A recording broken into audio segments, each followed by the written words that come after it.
Audio Jungle.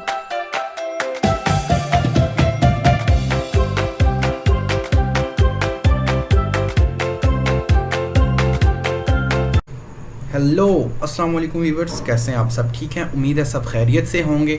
जैसा कि आपको टॉपिक का टाइटल पता चल गया होगा कि आज हम किस चीज़ को डिस्कस करने जा रहे हैं। हम लोग डिस्कस करने जा रहे हैं मतीउल्लाह जान अगवा हुए या फ़रार हुए, इस बात को आज हम डिस्कस करेंगे।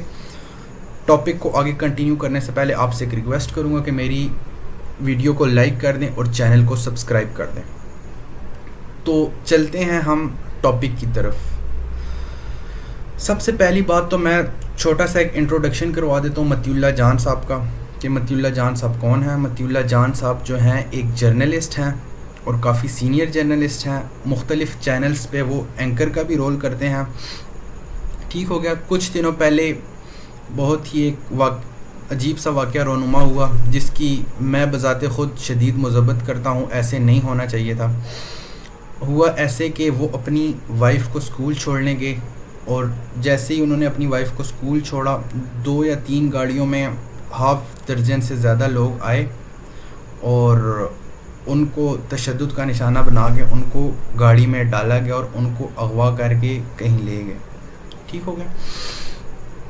अब बात ये है, पॉइंट यहाँ से निकलना शुरू होंगे कि आया उनको वो अगवा करके क्यों लेके गए, कहाँ लेके गए और इसका ज़िम्मेदार कौन है। ठीक हो गया।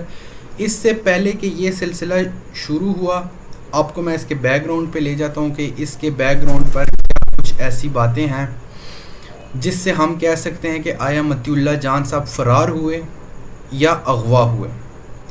तो सबसे पहली बात तो ये कि मैं पूरे सब उन लोगों को कहना चाहता हूँ कि खुदारा आप पाकिस्तान आर्मी के बारे में कोई ऐसी गलत बात ना करें और पाकिस्तान के खुफिया हसास एजेंसियों के बारे में खुदारा उन पे आप ये इल्ज़ाम ना डालें। ऐसे ही आप लोगों ने पहले एक कराची में एक औरत के साथ ऐसा हुआ था, तो आपने पाक आर्मी और एजेंसियों पे इल्ज़ाम डाला कि ये भाई इनका है, इनका कसूर है, इनका कसूर है। तो ऐसा बिल्कुल हरगिज़ भी नहीं था। वो आप लोगों के सामने वो बात खुल के आ गई थी कि उसको किसने कत्ल किया और जो भी किया। फिर दूसरे नंबर पे हामिद मीर साहब के साथ हुआ। उन्होंने तो ऐलान कहा कि भाई ये तो पाक आर्मी है, लेकिन उनके पास कोई सबूत नहीं था। तो लिहाजा इस मामले में भी पाक आर्मी और एजेंसियों को दूर रखा जाए। ठीक हो गया। अब दूसरा पॉइंट ये है कि इन पे था तौहीन अदालत का केस। ठीक हो गया। तौहीन अदालत का केस ऐसा था इन पे कि जब ये पिछले दिनों एक जज साहब की बीवी पे और जज साहब पे असासे डिक्लेयर ज़ाहिर करने का कहा गया और मुख्तलिफ ऐसे, तो इन्होंने एक ट्वीट किया था कि एक जज ने दूसरे जज को बस तले धकेल दिया। तो ये वाकई ही तौहीन अदालत है और इनका इसको इस चीज़ का जवाब देना होगा इनको। ठीक है। आपको एक मज़े की बात बताता चलूँ कि इनकी जो है जवाब देने ही जाना था इन्होंने 2-3 घंटे बाद सुप्रीम कोर्ट, और इससे पहले ये वाक़या रोनुमा हो गया। तो आप ख़ुद अंदाज़ा लगा लें कि ये वाक़या कैसे रोनुमा हो सकता है। और इनके बेटे के पास इनका ट्विटर का अकाउंट किधर से आया जिससे उसने ट्वीट किया कि मेरे फादर जो है इस तरह किडनैप हो गए।